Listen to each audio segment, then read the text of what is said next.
Shalom mes chers amis, voici la pensée divine numéro 107. Prière pour être guidé. Psaume le chapitre 5.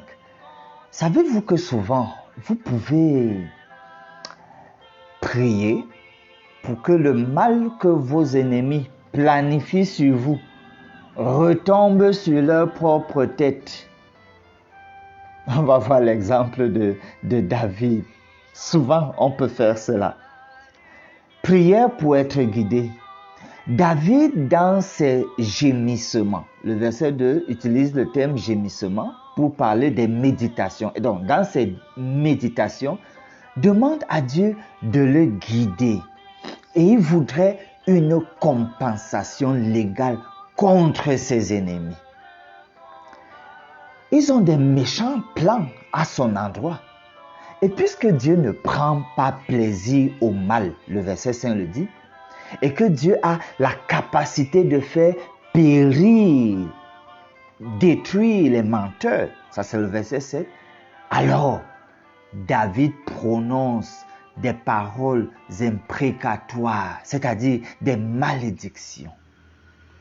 Clairement, l'idée est que ce soit leur propre dessein, leur propre plan méchant là, qui puisse amener leur chute. Voici ce que dit le verset 11.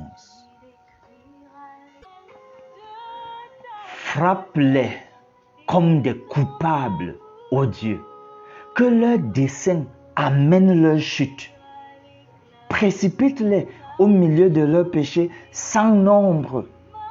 Donc répétez, entêtez, car ils se révoltent contre toi. Vous savez, le péché contient en lui-même ses propres conséquences inévitables.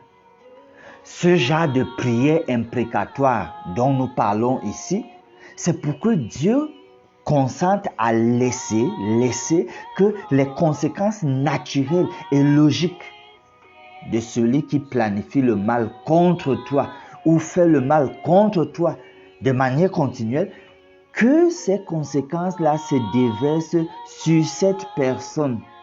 Parce que le mal est mal. Je précise bien, si la personne ne se repent pas et reste entêtée, obstinée à te faire du mal, à te détruire, que Dieu permette que les mêmes mauvais plans-là s'accomplissent dans sa vie à lui. C'est cette compensation légale-là qui permettra à ceux qui se confient en Dieu de se réjouir et de pouvoir dire de Dieu, au verset 13, « Car tu bénis le juste, ô Éternel, tu l'entoures de ta grâce comme d'un bouclier. » Cela renvoie au jugement, où Dieu réduit au silence les faux accusateurs de ses enfants. Prions, cher ami. Gloire à toi, Seigneur, toujours et éternellement. Merci de ce que tu défends le juste et tu le sauves. Sois mon défenseur, je te prie, Père. Fais-moi droit, rends-moi justice contre ceux qui entretiennent de méchants plans à mon endroit. S'ils ne se répandent pas, que leurs desseins causent leur propre chute. Écoute ma prière et bénis ma confiance en toi, pour moi comme pour chaque auditeur qui m'écoute, dès maintenant et pour toujours nous prions au nom de Jésus. Amen.